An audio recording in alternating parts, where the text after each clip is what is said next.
Bonjour, nous continuons aujourd'hui ce récit de la Genèse au chapitre 22 que nous avions introduit hier.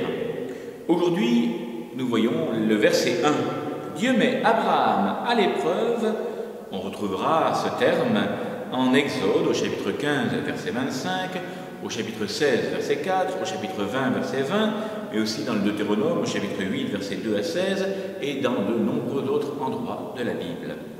Dieu le met devant un choix d'obéir ou non à ses ordres.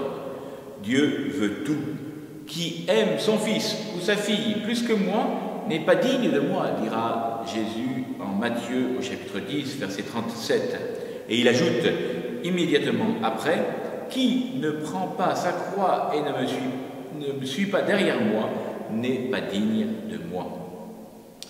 Le verset 2, Dieu insiste cruellement. Il dira l'unique, celui qu'il aime, Isaac, le porteur des espoirs d'Abraham et celui par qui Dieu avait promis d'accomplir sa promesse. On se rappelle ici de la manière dont Dieu appelle son fils au moment du baptême, mais aussi au moment de la transfiguration. Celui-ci est mon fils bien-aimé, écoutez-le. Dieu demande à Abraham un holocauste, c'est-à-dire que la victime soit entièrement brûlée. Nous avions déjà vu cela avec Noé en Genèse au chapitre 8, verset 20. Saint Jean Chrysostome dira « Tout cela était figure de la croix. Aussi, le Christ dit-il aux Juifs « Abraham, votre père, a exulté en pensant qu'il verrait mon jour. Il l'a vu et il a été comblé de joie. » Nous voyons cela en Jean au chapitre 8, verset 56. De même qu'un bélier fut immolé pour Isaac, ainsi l'agneau spirituel fut immolé pour le monde. Voici donc, de part et d'autre, un fils unique, de part et d'autre, un bien-aimé, car voici mon fils bien-aimé en qui je me complais, dira Dieu au chapitre 3, verset 17 de Matthieu. L'un est offert en holocauste par son père, l'autre est livré par son père. Il n'a pas épargné son propre fils, il l'a livré pour nous tous, dira saint Paul en Romains 8, 32. Il doit aller au pays de Moria.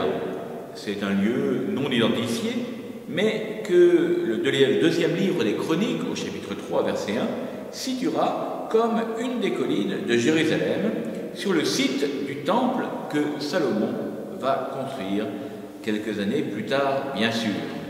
Au verset 3, Abraham obéit promptement. Abraham ne discute pas. Si insensé que paraisse l'ordre de Dieu, il obéit aussitôt. Sa seule réponse est « Me voici », comme la Vierge Marie, comme tant d'autres personnages de la Bible. Et pour bien le marquer, la Genèse le lui fait répéter par 3 fois, au verset 1, au verset 7 et au verset 11. Il ne cherche pas une solution à l'inadmissible. Dieu saura voir ou pourvoir, répond-il à Isaac. C'est ce qui est à ses yeux l'essentiel, puisque tel est le sens du nom dont il appelle la montagne du sacrifice. Dieu pourvoit. Telle est bien l'attitude que nous demande le Christ.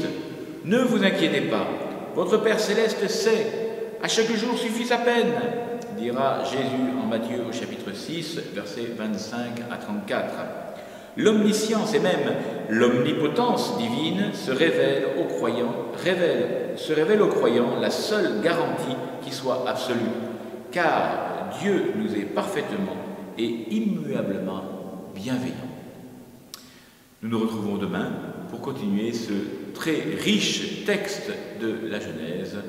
Bonne journée à vous tous. Nous restons en union de prière. À très bientôt.